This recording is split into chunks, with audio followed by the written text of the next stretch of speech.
Good morning, students. Welcome back after your winter vacation. Today we are going to discuss lesson 10th of the history.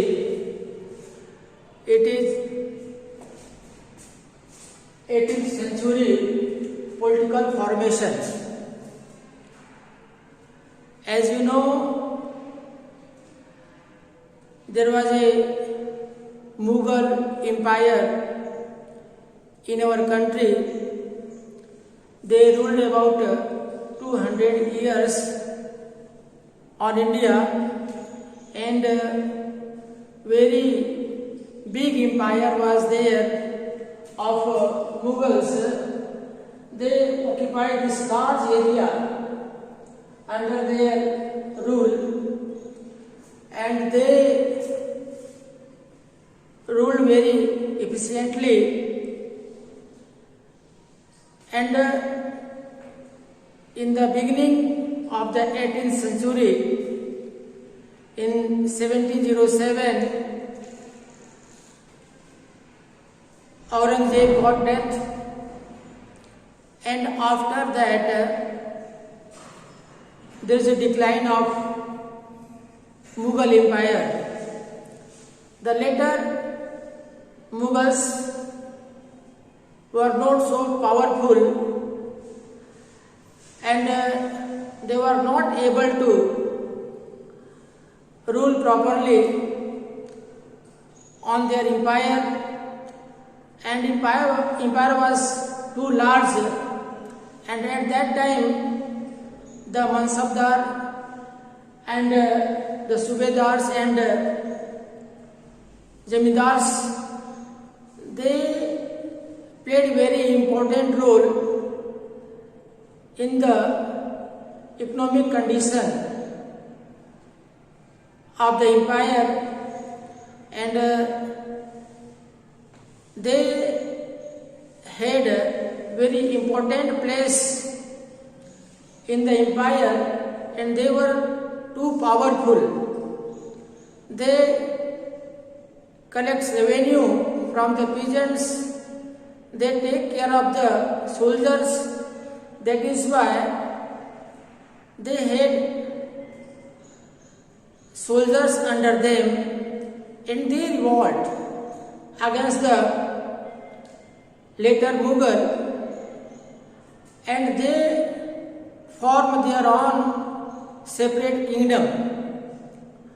And at that time, in 18th century, there was emergence of British rule also.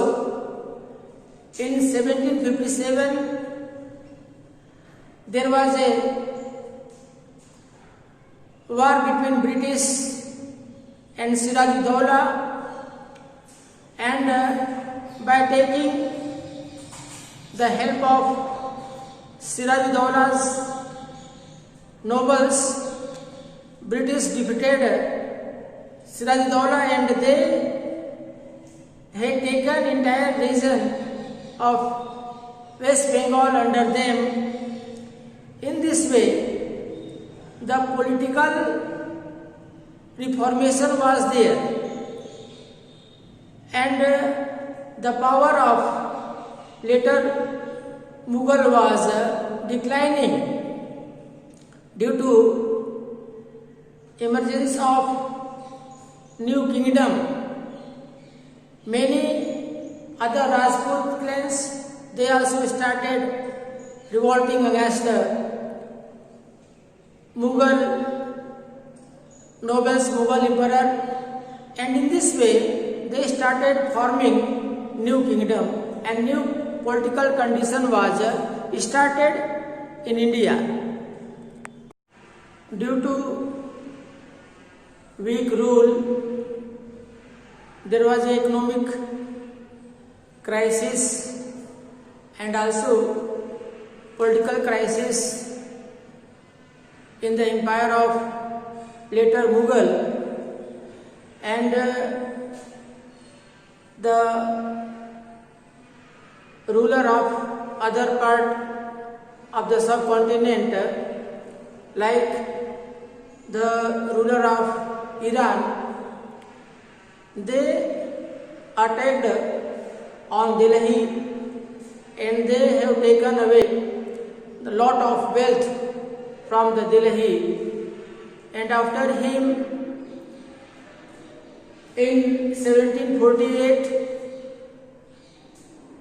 the ruler of Afghan also attacked on northern India 5 times, and he also taken the wealth of Delhi, the wealth of Mughal Empire with them. And there was a struggle among the noble of Mughal Empire. They want to become in power, and they were also fighting with each other. In this way, the empire was becoming weak day by day. With the decline of Mughal Empire, many new kingdoms started emerging. Those kingdoms who were joined the Mughals, but they were powerful, like Awadh, Bengal, Hyderabad. The ruler of this area were powerful, but they were joining the Mughal Empire. And when the Mughal Empire declined, at that time they started ruling according to their rules and regulation. And after that, the Rajput kingdoms, which were under the Mughal, they also started ruling freely according to their rules and regulations. They were not ruling under the Mughals. And the last one was Maratha, Sikh and Jat. They also at that time they were under the Mughals, and they were doing all things according to Mughal Empire. But after the death of Aurangzeb, they all became powerful and they started ruling according to them.